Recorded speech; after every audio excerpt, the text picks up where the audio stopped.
she had cancer that spread to different parts of her body, fighting for her life, not knowing if she was going to live or die. That was and is me. Cancer stopped me in my tracks October 2018. I went in for surgery to remove a 2-inch deep tumor close to my brain on this right side. The surgeon cut in front, back of the ear, down into my neck, opened me up, peeled the tumor off of 45 facial nerves. In the recovery room, I couldn't even open my eyes because me and meds don't do well. He said these words: "You have cancer, and you're going to be fighting for your life the next 7 months or more." I started crying. I said, "I have cancer?"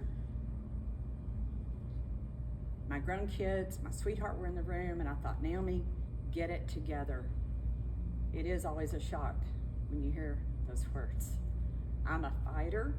I had 35 radiation and 8 weeks of 2 chemos fighting for my life. For radiation, this custom fit steel mask had to fit so tight on my head, my face, my throat, my neck, my shoulders, clamped down during radiation. And I'd been told I wouldn't have pain until the 3rd or 4th week. Well, day 1, TMJ pain happened, where your jaw's out of line. I dealt with it for years. So day 2 of radiation was my first day of chemo. I go in, they have to give me morphine for this extreme pain before they can put everything in me. And then they put the meds and the chemos in me, and I had a reaction to the chemos. My throat was closing up. They learned they had to put the meds and the chemos in me slowly. I was always the last one to close the chemo bar down. It was one pain to the next, fighting through a jungle every day. Mouth and throat ulcers and sores like strep throat times 100, no joke. Vertigo, infections, meds, so many side effects, telling myself, gotta keep going, just get through today. God was with me every step of the way, giving me a strength and a peace that I cannot explain to you. I made it through cancer number 1.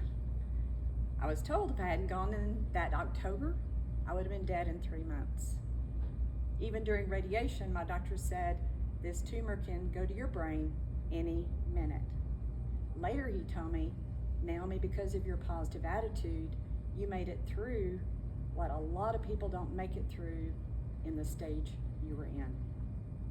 It's a very, very rare parotid gland, salivary gland cancer, actinic cell carcinoma. It's a head and neck cancer.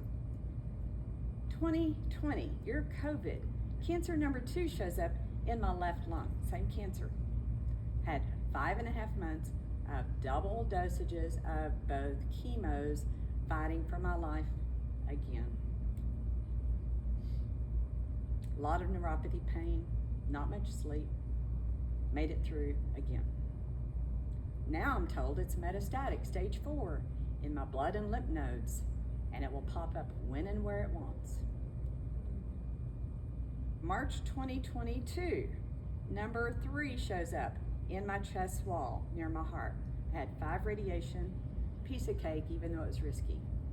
October 2022, a 4th location shows up in my upper abdomen. And with so many scans showing it, not showing it up, showing it back and forth, they did more tests to see if I needed surgery for this 4th location. Endoscopic ultrasound, colonoscopy, and y'all, they ruled out all those other cancers. This tumor was benign and no surgery needed, and everything else was still not active. Yes. March last year, I made a decision to get back out there and really live, not waiting on that next scan result. I'd been in a bubble for so long. Activating your motivation to be positive, grateful, having a can-do mindset. Make a huge difference in really living no matter what life throws at us. Don't wait until something drastic happens. I celebrate every single day. I am Naomi Butler, business owner for 36 years, a speaker, a cancer warrior and survivor, and more. I hope that sharing a tiny bit of my journey inspires you to really live in the middle of the stuff so you can be positive, be at more peace, be happier, be more productive, finding your strengths and your purpose to be the best you. Thank you.